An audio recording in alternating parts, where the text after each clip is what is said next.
দেখো সকালবেলা তো আমার মিঠাই সোনার অন্নপ্রাশন হয়ে গেছে, আর রাত্রিরে অনেক প্রোগ্রাম আছে, কেক কাটা হবে, খাওয়া দাওয়া আছে।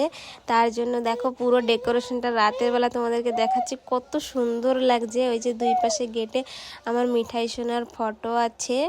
তো দেখো এই যে ভিতরে ঢুকছি, রাতের বেলা কিন্তু আরও সুন্দর লাগছে দেখতে, তোমরা তো দেখে বুঝতেই পারছো।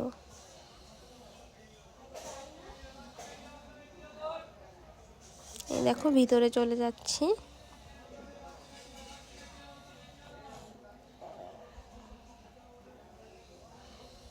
আর সাজানোটা কিরকম হয়েছে তোমরা কমেন্টে জানাবে কিন্তু।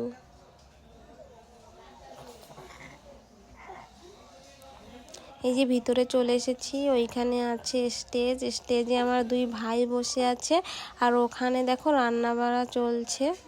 ওই যে আমার দুই ভাই।